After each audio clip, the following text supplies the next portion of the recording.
ፕላስቲክ ቀዶ ጥገና ወይም ፕላስቲክ ሰርጀሪ በተለይ በሴቶች ዘንድ ለምን ተወዳጅ እየሆነ መጣ? ከአፍንጫ ቀዶ ጥገና እስከ ሊፖሴክሽን ወይም አላስፈላጊ ስቦችን ማውጣት ድረስ ውበት ከሳይንስ ጋር የሚገናኝበት ዓለም ነው። ነገር ግን አደጋዎችም አሉት። ፕላስቲክ ቀዶ ጥገና ምንድን ነው? ፕላስቲክ ቀዶ ጥገና ቃሉ የመጣው ፕላስቲኮስ ከሚለው የግሪክ ቃል ትርጉሙም መቅረጽ ወይም ቅርጽ ማስያዝ ማለት ነው። የሰውነት ክፍሎችን በመጠገን ወይም ቅርጽን በመቀየር ላይ ያተኮረ የሕክምና ልዩ ሙያ ነው። ሁለት ዋና ዋና አይነት ፕላስቲክ ሰርጀሪዎች አሉ። የመጀመሪያው ሪኮንስትራክቲቭ ሰርጀሪ፣ ይህም ከልደት፣ ከጉዳት ወይም ከበሽታ የሚመጡ ጉድለቶችን ያስተካክላል። ሁለተኛው ደግሞ ኮስሜቲክ ሰርጀሪ የሚባል ሲሆን ይህ ደግሞ መልክን ማሳደግ ላይ ያተኩራል። ዛሬ ወደ መዋቢያው ጎን ወይም ኮስሜቲክ ሰርጀሪ በጥልቀት እንግባ። በብዛት የሚስተካከሉት የሰውነት ክፍሎች የትኞቹ ናቸው? ፊት፣ የአፍንጫ ቅርጽ ማስተካከል፣ የከንፈር መሙያ፣ የአይን ሽፋን ቀዶ ጥገና፣ ጡቶች መጨመር፣ ማንሳት እና መቀነስ፣ ወገብና ዳሌ፣ ቆዳ።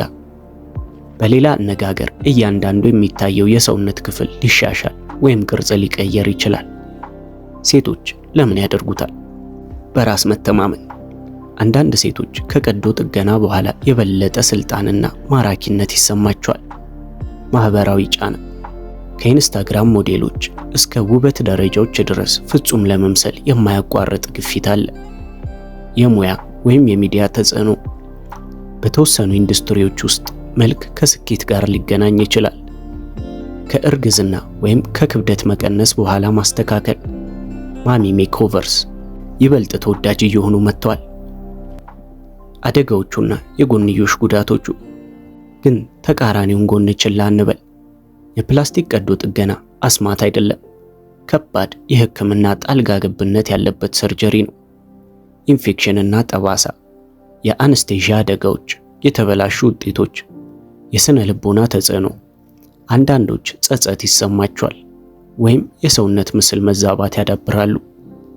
ለምሳሌ በቅርቡ ቢቢሲ ያወጣውን አንድ ጥናታዊ ጽሑፍ አብረን እንመልከት። የ32 ዓመቷ ዩክሬናዊት ካታሪና ክሩፒካ የጡቷን መጠን ለመጨመር በቀዶ ሕክምና የገባላትን ኢምፕላንት እንዳስወጣች በማህበራዊ ሚዲያ ስትናገር በርካቶችን አስገርሟል። የሰውነትን ቅርጽ ወይም መጠን ለመለወጥ ወደ ሰውነት የሚገቡ የተለያዩ አይነት ኢምፕላንቶችን ከሰውነታቸው የሚያስወጡ ሰዎች ቁጥር እየጨመረ ነው።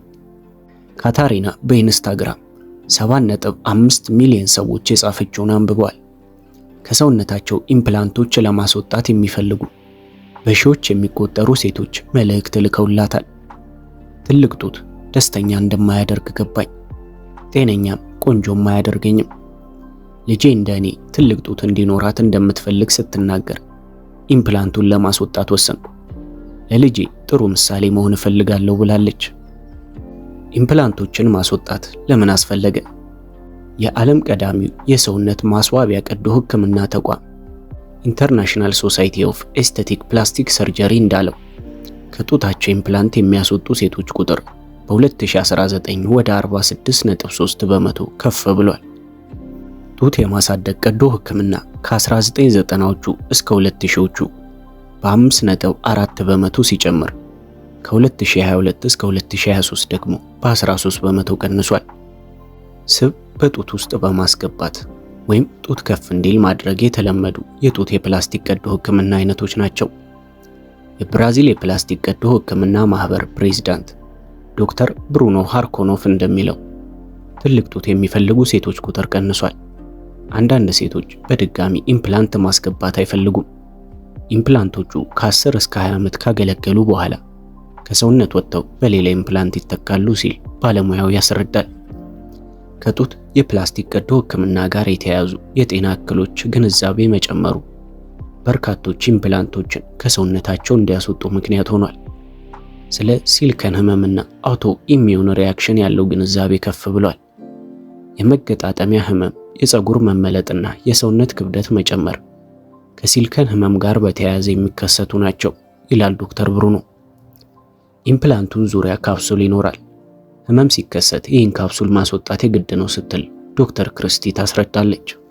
ካታሪና ካንሰር እንዳለባት ባይነገራትም ከጡቷ ኢምፕላንት ለማስወጣት ወስናለች። ብዙ ሴቶች ቀዶ ሕክምናውን የሚያደርጉት ለጤና ሳይሆን ለውበት ነው ትላለች። ከዚህ ቀደም ከጡት ጡንቻ ስር ኢምፕላንት ይገባ ነበር። ይህም ተፈጥሯዊ ያልሆነ ቅርጽ ከመስጠቱም በላይ የጡት እንቅስቃሴን ይለውጣል። ረጅም ጊዜ የቆየ ኢምፕላንት ያላቸው ሴቶች የአካል ብቃት እንቅስቃሴ ሲያደርጉ ጡታቸው ወደ ጎን ይሄዳል ትላለች ካታሪና። እየታየ ያለው ለውጥ መነሻው ምንድን ነው? ዶክተሮቹ እንደሚሉት ተፈጥሯዊ የሰውነት ቅርጽ ያለው ተቀባይነት ለውጥ እያመጣ ነው። አፍንጫ፣ ፊት፣ ጡትና የተቀረው ሰውነትም ተፈጥሯዊ እንዲሆን ይፈለጋል። መጠናቸው ሲጨምር ተፈጥሯዊ ገጽታቸው እንደሚለወጥ ይታመናል ስትል ዶክተር ክርስቲ ታስረዳለች። ፊታቸው የተለያዩ ስሜቶችን የሚያንጸባርቅ ሳይሆን አንድ አይነት ገጽታ ብቻ ያለው መሆኑ አንደኛው ምክንያት ነው ይላል የሕክምና ባለሙያው ዶክተር ብሩኖ። የሰውነት መጠን የሚጨምር ፊለር በየ3 ወይም 6 ወሩ እንደሚያስፈልጋቸው ለታካሚዎች ስንነግራቸው ሐሳባቸውን ይለውጣሉ ትላለች ዶክተር ክርስቲ። ተፈጥሮን መከተል። ካታሪና ተፈጥሮን መከተል እንደምትፈልግ ትናገራለች። አሳድጋው የነበረውን ከንፈሯን ወደ ተፈጥሯዊ መጠን መልሳለች። ፊቷ ላይ ያለውን ሽብሽብ ለመሸፈን የምትጠቀመውን ቦቶክስ አቁማለች። ስለ መልካቸው የሚጨነቁ ሴቶች እኔን አይተው ይማራሉ ብዬ ተስፋ አደርጋለሁ ትላለች። የተፈጥሮ ውበትን መጠበቅ አዲስና እየተለመደ የመጣ አካሄድ ነው። አሁንም መዋቢያ ምርቶች እየተሸጡ ነው። ተፈጥሯዊ ገጽታን መለወጥ ሳይሆን ጠብቆ ማቆየት ነው የሚፈለገው ሲል አንድ የዘርፉ ባለሙያ ያስረዳል። ታዲያ ፕላስቲክ ቀዶ ጥገና ጥሩ ነው ወይስ መጥፎ ነው? የፕላስቲክ ቀዶ ጥገና ለማድረግ አስበው ያውቃሉ? በአስተያየት መስጫ ወይም በኮሜንት ሴክሽን ውስጥ ያሳውቁን። ተጨማሪ የሚስቡ ታሪኮችን ለማግኘት ላይክ እና ሰብስክራይብ ማድረጉን አይርሱ። እስከዛው በሌላ ቪዲዮ እስከምንገናኝ ቻው፣ ደህና ሁኑ።